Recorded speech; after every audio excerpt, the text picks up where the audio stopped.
All the commandos were doomed until a concealed sharpshooter struck from the Crags. The morning mist clung to the rugged mountains of Afghanistan like a grey shroud, hiding secrets that would soon turn a routine mission into a deadly trap. Captain Sarah Mitchell pressed her eye to the scope of her rifle, scanning the valley below where her team was preparing for what intelligence had called a simple extraction. She had learned long ago that nothing in this war-torn country was ever simple. 2 kilometers away, Lieutenant Colonel James Rodriguez led a 12-man commando team through the narrow mountain pass. These weren't ordinary soldiers. They were members of the 75th Ranger Regiment, some of the most elite fighters in the American military. Each man had survived brutal training that broke lesser soldiers. They had completed dozens of missions in the most dangerous corners of the world. Today, they believed they were walking into another successful operation. The mission briefing had seemed straightforward. Intelligence reports indicated that a high-value target, a Taliban commander known as the Ghost, was hiding in a small village nestled in the valley. This commander had been responsible for coordinating attacks that killed dozens of coalition forces over the past year. The plan was to move in fast, capture or eliminate the target, and extract before enemy reinforcements could arrive. What the commandos didn't know was that they were walking into the most sophisticated ambush the Taliban had ever constructed in this region. The Ghost wasn't hiding in the village, he was commanding a force of over 60 fighters positioned in carefully concealed positions throughout the surrounding mountains. For 3 weeks, they had prepared this trap, studying the routes that coalition forces typically used, analyzing their tactics, and positioning heavy weapons at strategic points. Rodriguez checked his watch as his team approached the village outskirts. The sun was climbing higher, burning away the protective mist that had concealed their approach. He felt exposed but pushed the feeling aside. His men were the best trained soldiers in the world. They had superior equipment, better training, and years of combat experience. What could go wrong?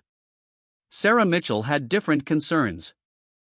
From her position on the high ridge, she could see things that the ground team couldn't. Her role as Overwatch sniper was to provide cover fire and early warning of threats. She had volunteered for this isolated position, knowing that her team's lives would depend on her eyes and her rifle. What she saw through her scope made her blood run cold. Glints of metal reflected sunlight from at least a dozen different positions in the rocks above the village. The Taliban fighters had done an excellent job of concealment, but Sarah's trained eye caught the subtle signs. A rifle barrel shifted position. A fighter adjusted his stance. A radio antenna caught the light for just a moment. The commandos below were walking into a kill zone. She reached for her radio to warn the team, but, at that exact moment, the world exploded into chaos. The Taliban had waited until the commandos were perfectly positioned in the center of the valley, with no cover and no easy escape routes. Heavy machine guns opened fire from multiple positions. Rocket-propelled grenades streaked down from the heights. The narrow valley became a cauldron of death. The first burst of gunfire caught Sergeant Mike Torres in the chest. He had been walking point, leading the team with the confidence that came from surviving 2 previous deployments. The heavy bullets from a Russian-made PKM machine gun tore through his body armor like paper. He dropped instantly, his rifle clattering on the rocky ground. Rodriguez dove for cover behind a boulder that seemed far too small to protect him from the storm of bullets. Contact! Contact! We're taking heavy fire from multiple positions, he shouted into his radio. Around him, his men scrambled for whatever cover they could find, but the Taliban had chosen their ambush site well. There was almost nowhere to hide. Private First Class Danny Chen, the team's medic, crawled toward Torres despite the bullets snapping overhead. Chen had joined the Rangers to save lives, not take them, but he had learned that sometimes saving lives required incredible courage under fire. He reached Torres and immediately saw that the sergeant was beyond help. 3 rounds had found gaps in his armor. Chen said a quick prayer and turned his attention to Corporal Williams, who was bleeding from a leg wound. The Taliban fighters had patience and discipline that surprised the Rangers. Instead of wasting ammunition in wild firing, they concentrated their fire systematically. They would focus on one position until the American soldier was forced to move, then shift to the next target. It was clear that this ambush had been planned by someone with military training and deep knowledge of American tactics. Staff Sergeant Kevin Murphy, a veteran of 3 combat deployments, tried to organize a fighting withdrawal. He had survived worse situations through leadership and tactical skill. Johnson, Peterson, lay down covering fire on that ridgeline. Williams, can you move? We need to get out of this kill zone. But every time the Rangers tried to move, the crossfire intensified. The Taliban had positioned their heavy weapons to cover every possible escape route. When Murphy tried to lead half the team toward a gully that might provide cover, a sniper's bullet caught him in the shoulder, spinning him around and dropping him behind a rock. From her position high above, Sarah Mitchell watched her friends and colleagues dying in the valley below. She counted muzzle flashes and tried to identify priority targets, but the range was extreme even for her custom rifle. At over 800 meters, shooting downhill at targets that appeared for only seconds at a time, she needed perfect conditions and a lot of luck to make effective shots. The Commandos' situation grew more desperate by the minute. Their radio operator, Specialist Jackson, had taken shrapnel from an RPG explosion. Their communications with headquarters were damaged and intermittent. They were running low on ammunition and had multiple wounded who couldn't be moved easily. Corporal Peterson, barely 22 years old and, on his first deployment, found himself lying next to Rodriguez behind the boulder that had become their makeshift command post. The young soldier's hands shook as he tried to reload his rifle. He had trained for this scenario hundreds of times, but the reality of combat was overwhelming his carefully rehearsed responses. "Sir, what do we do?" Peterson asked, his voice tight with fear. Rodriguez looked around at his scattered team. Half of his men were wounded. They were pinned down with no good options for escape. Air support was at least 20 minutes away, and they might not survive that long. For the first time in his military career, he genuinely didn't know what to do. The Taliban commander known as the Ghost watched the battle from his position high above the valley. This was working exactly as he had planned. The American commandos were trapped, their superior training and equipment neutralized by careful preparation and tactical advantage. Soon, he would have 12 American prisoners or 12 American bodies to display for propaganda purposes. The Ghost raised his radio to order the final assault that would overrun the pinned-down Rangers. His fighters had been patient, but now it was time to close the trap completely. He never noticed the tiny glint of sunlight reflecting off a rifle scope from the opposite ridge, nearly a kilometer away. Sarah Mitchell had been studying the battlefield for 15 minutes, identifying targets and calculating ranges. She had spotted the Taliban commander through his confident movements and the way other fighters deferred to him. He was standing in a position that he clearly considered safe, well beyond the range of the Rangers' weapons. But Sarah's rifle wasn't a standard military weapon. It was a custom-built precision instrument, designed for exactly this type of long-range shot. She had trained with this rifle for 3 years, learning its characteristics in every weather condition.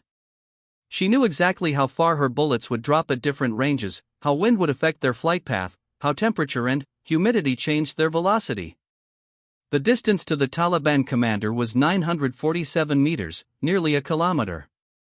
The wind was gusting unpredictably through the mountain passes.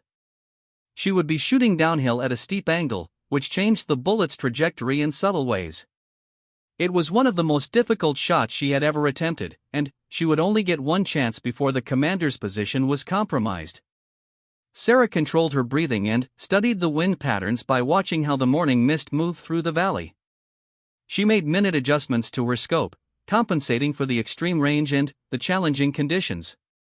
Her finger found the trigger, and she began the slow, steady pressure that would send a single bullet across nearly a kilometer of empty air. In the valley below, Rodriguez prepared his men for what he knew might be their final battle. The Taliban fighters were moving into position for an assault that would overwhelm their thin defensive perimeter. He had already written the after-action report in his head, if anyone survived to file it. The Ghost raised his radio and spoke the words that would begin the final attack. 60 fighters prepared to rush down the mountainside and finish the trapped Americans. The trap had worked perfectly. Sarah Mitchell's rifle spoke once, a sharp crack that echoed off the mountain walls. 800 meters away, the ghost suddenly staggered backward and collapsed, a look of complete surprise on his face. His carefully planned ambush had just lost its commander, and nobody had even seen where the shot came from. All the commandos were doomed until a concealed sharpshooter struck from the Crags. The death of the ghost created instant confusion among the Taliban fighters. One moment their commander was giving orders for the final assault, the next he was lying motionless in the rocks. The fighters looked around desperately, trying to locate the shooter, but Sarah Mitchell's position was too well concealed and too distant for them to spot. Without their leader's coordinating voice, the Taliban's disciplined attack began to fall apart. Different groups of fighters started acting independently, some continuing to fire at the pinned rangers while others searched frantically for the sniper who had killed their commander. The devastating crossfire that had trapped Rodriguez's team began to lose its coordination. Sarah didn't pause to celebrate her successful shot. She was already working the bolt of her rifle and searching for her next target through the scope. She had trained herself to think of each shot as part of a larger tactical problem rather than individual kills. The rangers below needed immediate relief, and she was the only person in position to provide it. She identified a Taliban fighter manning a heavy machine gun that had been causing terrible damage to Rodriguez's position. This fighter had found an excellent position among the rocks where he could fire down into the valley while remaining mostly protected from return fire.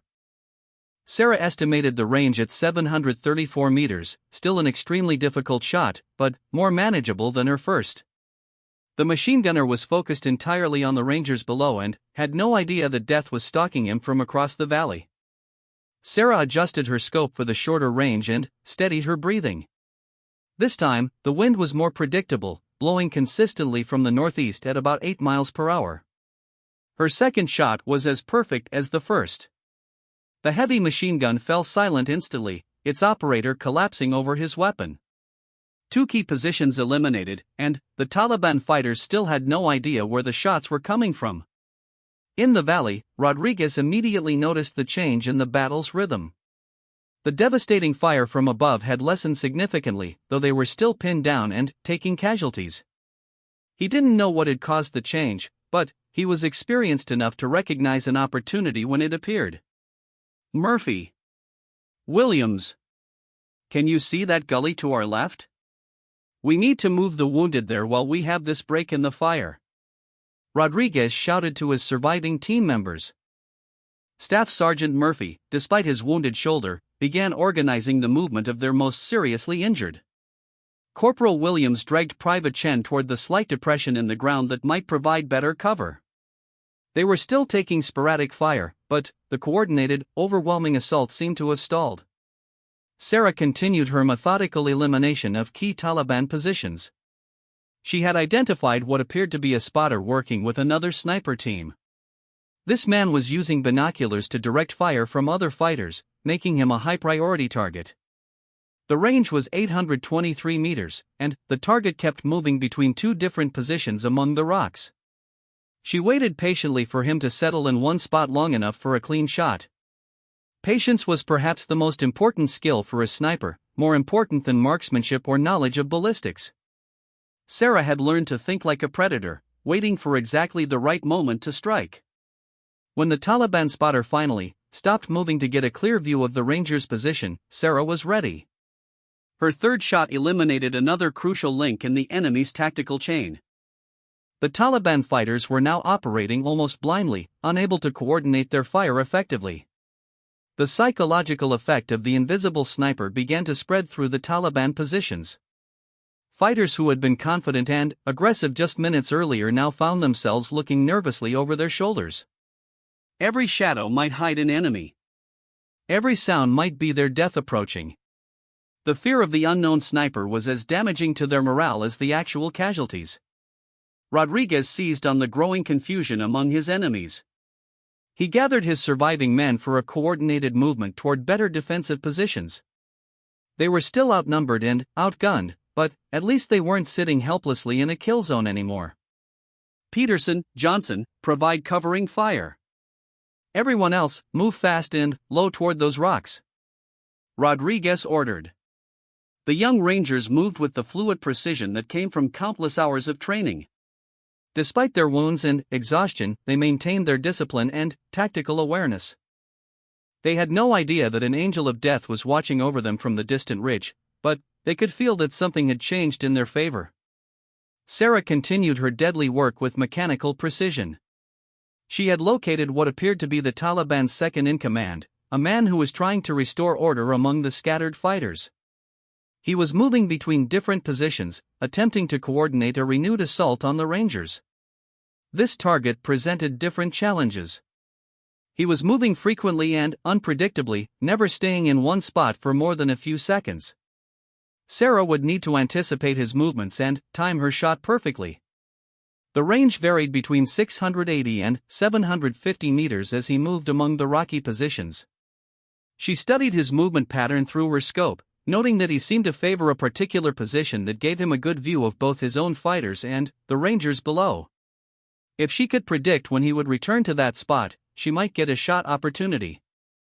Her patience was rewarded when the Taliban leader returned to the favored position and paused to use his radio. Sarah's fourth shot ended his attempts to reorganize the ambush. The Taliban force was now operating without any central leadership, their carefully planned trap dissolving into chaos. The psychological pressure on the remaining Taliban fighters became unbearable. They had no idea how many snipers might be hidden in the surrounding mountains. For all they knew, an entire platoon of American marksmen was stalking them from concealed positions. Some fighters began to withdraw from their positions, abandoning the ambush entirely. Rodriguez could hardly believe the change in their situation. Half an hour ago, his team had been facing almost certain death or capture. Now the enemy fire was sporadic and uncoordinated. He still didn't know what had caused the Taliban's sudden loss of effectiveness, but he wasn't going to waste the opportunity. "Chen, how are our wounded? Can we move them if we have to?" he asked his medic. "Williams can walk if we help him. Torres is gone, and Murphy's shoulder is pretty bad, but he's still functional. Jackson's going to need a stretcher if we move any real distance," Chen reported. Rodriguez weighed their options. They were still surrounded by enemy fighters, even if those fighters had lost their coordination and leadership. Air support was still several minutes away. They needed to improve their defensive position while they had the chance. Sarah methodically continued eliminating Taliban fighters, focusing on anyone who seemed to be trying to rally the others or coordinate their fire. She was operating in what soldiers call a zone, a state of perfect focus where time seemed to slow down and every shot felt inevitable. Her fifth target was a Taliban fighter who had managed to get close enough to the Rangers' position to throw grenades effectively. He was using the terrain skillfully, moving from rock to rock and staying low to avoid return fire. Sarah had to lead her target significantly, predicting where he would be when her bullet arrived after its long flight. The shot was successful, but it also revealed something troubling. Other Taliban fighters had managed to get much closer to the Rangers than Sarah had realized. From her high perch, it was difficult to track every enemy movement, especially fighters who were skilled at using the rocky terrain for concealment. She shifted her attention to the area immediately around Rodriguez's position, looking for threats that the ground team might not have spotted. What she saw made her grab her radio immediately. "Overwatch to ground team. You've got movement closing on your 6 o'clock position. Multiple fighters using the gully for concealment," she transmitted urgently. Rodriguez spun around to face the new threat just as several Taliban fighters emerged from the depression behind their position. These were the most dangerous enemies, fighters who had used the confusion to maneuver into close-range positions where Sarah's long-range rifle would be less effective. The battle suddenly became a desperate close-quarters fight. Rodriguez fired his rifle on full automatic, trying to stop the charging fighters. Peterson and Johnson pivoted to meet the new threat, their training taking over as they laid down overlapping fields of fire. Sarah found herself in an impossible situation. The Taliban fighters were now so close to the Rangers that she couldn't fire without risking hitting her own people. The range was too short for her specialized rifle, and the targets were moving too quickly through her scope's limited field of view. She watched helplessly as one Taliban fighter made it to within grenade range of the Rangers' position. If he threw an explosive into their defensive perimeter, it would kill or wound most of the team. Sarah's rifle was designed for precision shots at long range, not close-quarters battle support. In desperation, she shifted her aim to a different target, a Taliban fighter who was 50 meters away from the close combat but was maneuvering to flank the Rangers. It was still a difficult shot because of the short range and fast-moving target, but it might help even the odds. Her hasty shot missed, the bullet sparking off rocks just behind the running fighter. Sarah cursed her miss and worked the bolt frantically, trying to get another round ready before the fighter reached his flanking position. Rodriguez found himself in hand-to-hand combat with a Taliban fighter who had made it into their defensive perimeter. The enemy soldier was young and desperate, fighting with the fury of someone who knew this might be his last battle. Rodriguez had to drop his rifle and fight with his pistol and knife. The close combat was brutal and decisive. Rodriguez's years of training and experience gave him the advantage, but the fight left him exhausted and shaken.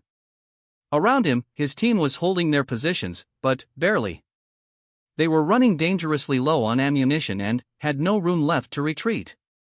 Sarah forced herself to calm down and return to the methodical precision that had served her so well. She identified Taliban fighters who were far enough from the Rangers to engage safely and began eliminating them one by one. Each shot reduced the pressure on her trapped teammates, but she knew that the situation was still desperate. The sound of approaching helicopters finally reached the valley. Air support was arriving at last. But Sarah knew that the Rangers needed to survive just a few more minutes, and those might be the longest minutes of their lives. All the Commandos were doomed until a concealed sharpshooter struck from the Crags. The distinctive wop-wop sound of Apache attack helicopters grew louder as they approached the valley, but Sarah knew that close air support would be useless if the Taliban fighters were mixed in with the Rangers. The helicopter pilots would need clear separation between friendly and enemy forces before they could engage effectively. Sarah made a split-second decision that went against every rule in the sniper manual. Instead of remaining hidden and continuing to pick off individual targets, she decided to reveal her position to draw the Taliban fighters away from Rodriguez's team. It was an enormous risk. Once the enemy located her position, she would become the primary target for every remaining fighter in the valley. She fired 3 quick shots at Taliban positions that were far from the Rangers, not taking time for careful aim but just trying to get their attention. The shots were effective enough to make several fighters turn their weapons toward her distant ridge, exactly what she had hoped for. Ground team, this is Overwatch. I'm drawing fire away from your position. Use this opportunity to mark your location for the air support. Sarah transmitted over the radio. Rodriguez understood immediately.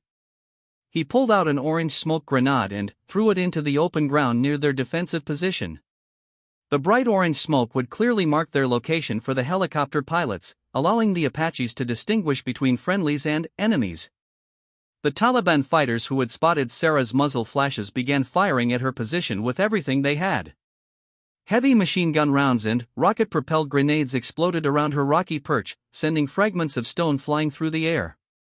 Sarah pressed herself flat against the ground as bullets whistled overhead. She had sacrificed her perfect concealment to save her teammates, and now she was paying the price. Her carefully chosen sniper position was being torn apart by enemy fire. She couldn't return accurate fire while under such intense attack, but her sacrifice had given the Rangers the breathing room they desperately needed. The first Apache helicopter swept into the valley like an avenging angel. Its pilot could clearly see the orange smoke marking the Rangers' position and immediately identified multiple Taliban firing positions scattered throughout the surrounding rocks. The helicopter's 30mm cannon began speaking with devastating authority. High explosive rounds tore into the Taliban positions with surgical precision. The Apache's advanced targeting systems allowed the pilot to engage enemy fighters who were only meters away from the Rangers without risking friendly fire. One by one, the Taliban positions fell silent under the withering fire from above. Rodriguez felt a surge of relief as the air support arrived, but he was also worried about his sniper. The enemy fire directed at Sarah's position was intense, and he hadn't heard from her on the radio for several minutes. She had saved his team by revealing her position, but she might have paid for that heroism with her life. Overwatch, this is ground team. What's your status? Rodriguez called over the radio. Static was the only response. Either Sarah's radio had been damaged, or she was unable to respond for other reasons. Rodriguez felt a sick feeling in his stomach as he imagined what might have happened to the soldier who had saved them all. The second Apache helicopter joined the attack, and the combined firepower of both aircraft quickly suppressed most of the remaining Taliban resistance. The carefully planned ambush had collapsed completely under the relentless assault from above. Taliban fighters who weren't killed or wounded by the helicopter attacks began withdrawing from their positions, abandoning the battle entirely. Sarah was still alive, but barely. A rocket-propelled grenade had exploded against the rocks near her position, and shrapnel had torn through her left leg and shoulder. She was bleeding heavily and drifting in and out of consciousness. Her rifle lay shattered beside her, destroyed by the same explosion that had wounded her. She could hear the Apache helicopters working over the Taliban positions below, and she knew that her sacrifice had been worthwhile. The Rangers would survive, and that was all that mattered. She pressed her hand against the worst of her wounds, trying to slow the bleeding while she waited to see if rescue was possible. Rodriguez organized his surviving team members for a fighting withdrawal toward a landing zone where medical helicopters could evacuate their wounded. The air support had broken the ambush, but they still needed to get their casualties to safety as quickly as possible. Peterson, help Williams walk. Johnson, you take point. Murphy, despite that shoulder, I need you watching our 6, Rodriguez ordered. Chen, how's Jackson doing? He's stable but needs immediate medical attention. That shrapnel did some internal damage, the medic replied. The team began moving carefully through the rocky terrain, maintaining their tactical discipline even though the immediate threat had passed. They had learned the hard way that this valley was full of surprises, and they couldn't afford to let their guard down until they reached safety. The lead Apache pilot spotted movement on the distant ridge where the mysterious sniper shots had originated. Through his targeting system, he could see what appeared to be a wounded soldier in American uniform. The pilot immediately radioed the information to the ground team and to the incoming medical helicopters. Ground team, we have visual on what appears to be your sniper. She's wounded but alive on the ridge approximately 1 kilometer northwest of your position. We're directing a medevac to her location, the pilot reported. Rodriguez felt overwhelming relief at the news that Sarah had survived. He didn't know who she was or how she had managed those incredible long-range shots, but he knew that she had saved every one of his men's lives. Without her intervention, they would all be dead or captured by now. The medical helicopter reached Sarah's position just as she was beginning to slip into shock from blood loss. The crew chief and medic rappelled down to her rocky perch, bringing advanced medical equipment and the skills needed to stabilize her for transport. Ma'am, we're here to get you out of this mess. You're going to be fine, the medic assured her as he began treating her wounds. Sarah managed a weak smile. Did the Rangers make it out? She asked through gritted teeth. Yes, ma'am. Word is you saved their lives with some impossible shooting. The whole valley is talking about it, the medic replied as he worked. Sarah closed her eyes and allowed herself to relax for the first time in hours. The mission was over, and everyone was going home alive.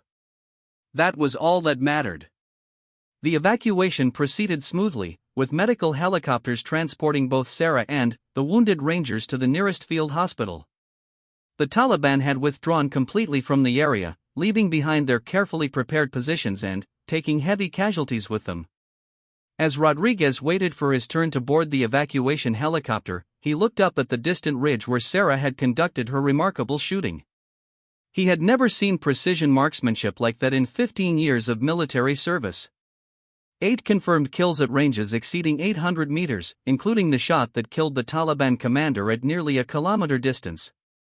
The after-action reports would struggle to capture the true significance of what had happened in that valley. On paper, it was a successful rescue of a trapped unit by air support, with casualties minimized by effective sniper overwatch. In reality, it was a demonstration of how one soldier's exceptional skill and courage could change the outcome of an entire battle. Sarah's recovery took 6 months in military hospitals, but she eventually returned to active duty. She never spoke publicly about what happened in the Afghan valley, considering it just part of her job as a soldier.